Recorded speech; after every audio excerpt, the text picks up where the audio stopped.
Hey guys, welcome back to my channel. For today's vlog, samahan nyo ako guys sa first PMS natin, official PMS natin. Kasi nasa 6 months na yung Kia Sonet unit natin. Ngayon, samahan nyo ako sa gagawin nating PMS. Later on guys, tinan natin kung ano yung magiging experience natin, ano yung mga gagawin ng kasa, as well as magkano yung magagastos natin. Ilang oras din yung duration ng first PMS. Let's go guys!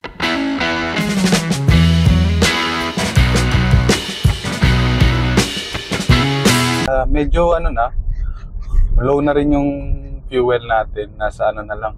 Ang pwede na lang natin itakbo is 77 kilometers. Parang below 1/4 na siya o bumaba na siya sa 1/4. Pagas na muna tayo. Ayun. Nagpa-schedule ako ng PMS kaninang umaga kaso oras na ako na gumalaw-galaw. Good thing, bukas na yung Kia Acropolis. Malapit na siya dito sa Eastwood. So lumalabas. Alas 12 na kasi guys ng tanghali. So nasa lang siya. Less than 1 kilometer lang. Sana i-allow pa rin ako mag-PMS kasi tanghali na.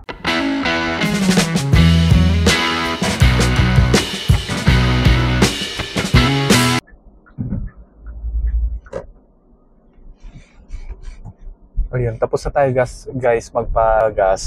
A few inches later.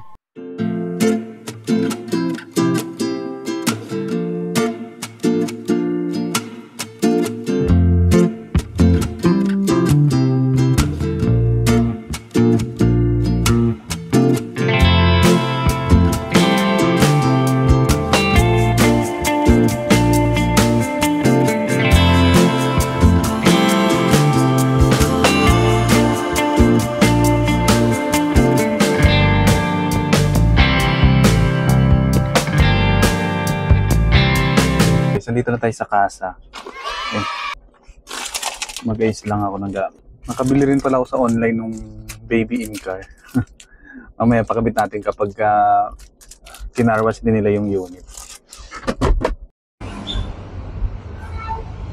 Ayun guys, habang nag-aantay ako sa PMS, kasi 12, almost mag-1 PM pa lang, so naabutan ng break time. Hello. Yan, sa mga nagtatanong guys, yung kinuha kong tint is itong medium gray. Alam ko ito yun.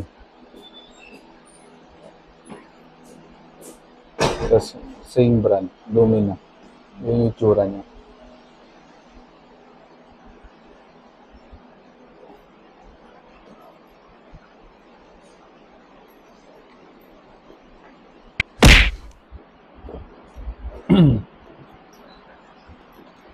Naggagawa na ba dito ng star map, boss? Kasi LX lang eh. Wala pang yung upgrade nun. LED sir? Yung LED. O yung sa likod? Wala pa nagpagawa sa amin sir. Pero dito meron na kayo. Yung sa star map kasi sir, hindi pa...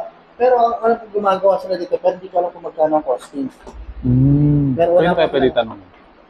Tanongin ko sa service. Ano nga Kasi pag pinagawa ko kasi sa labas, ang sabi, yung mabuboid yung warranty. Kaya bala ko dito. Nagpa-LED lights din po sa mga LX namin. Dito rin sila pinapagawa. Para hindi mabuboid yung warranty. Ayun guys, tinanong natin yung star map LED kasi ayun, astig nga talaga kapag may strip lights ka na red doon sa buong likod ng kotse mo.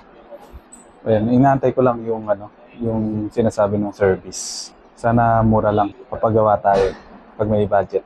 Tinanong din natin yung mudguard. Meron din sila ditong mudguard. So, bibili na tayo ngayon. Reimbursable din naman siya sa company. I think 50-50% pa din. So, alamin lang natin kung magana para kung pasok pa siya sa budget natin today, may palagay na rin natin. Kasi puro putik na rin yung gilid natin. Kung nakita niyo yung pinarawan si baby, sobrang dumi ng gilid mo. So, malaking tulong yun guys. A few inches later.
inches later.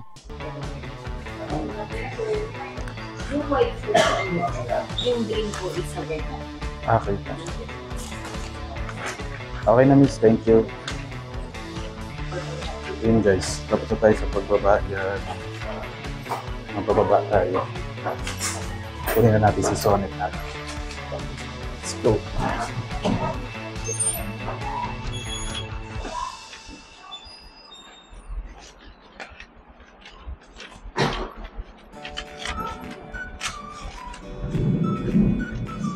Ito boss, oh.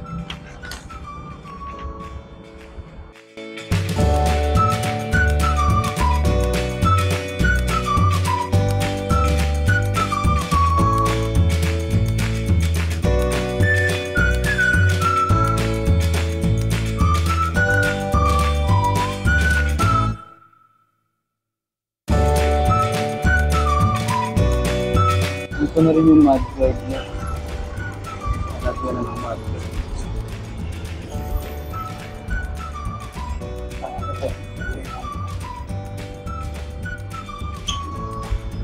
Parang bago na siya ulit. Hey guys, yan, nandito na kay Sonet unit natin. Tapos na tayo sa first PMS natin. So, natin yung ayun, nakuha na nila. Nagtatak sila dito. Ayan, via Propolis. So, ang mga ginawa guys ay PMS, replace oil filter and drain plug washer, inspect air and aircon filter. Ang pinalitan lang yung aircon filter, pero yung isa okay pa daw. So, ang total bill natin, may complete body wash din siya, perform vehicle check. Yung inspection, nilagyan mo na ng lubricant yung window natin. Lumalabas na sa total of 6,144 pesos. Free pa yung labor nila guys sa first PMS. So, may tendency na mas lumaki pa to sa susunod na PMS natin kasi may bayad na yung labor. Habang medyo masikip yung daloy ng traffic guys, first impression natin nung pinalitan, fully synthetic na kasi yung pinalit na change oil natin. So, try natin guys. Smooth ngayon. Mas lalong smooth yung takbo natin. So, yan. Smooth yung as usual kapag bagong PM ang sasakyan. Ang sarap i-drive. Tapos yung aircon niya, tiray ko yung 1 pero ang lamig pa rin. Mukhang ngayon okay yung aircon niya. Nilinis kasi, tinanggal yung aircon filter lang yung tinanggal. Yung air filler okay pa daw.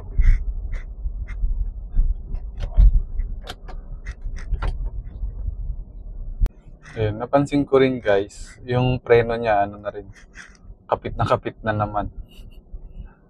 So, inayos din siguro yun sa brake fluid. Ayun guys, ayun, nandito na ulit ako sa Eastwood.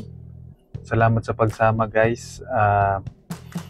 See you on my next one. Kapag mayroon pa kayong gustong suggestion or recommendation na gawa natin ng content about Kia Sonet, ayun, i-comment down below lang guys. Salamat sa patuloy na pag-support. Thank you guys. Bye-bye.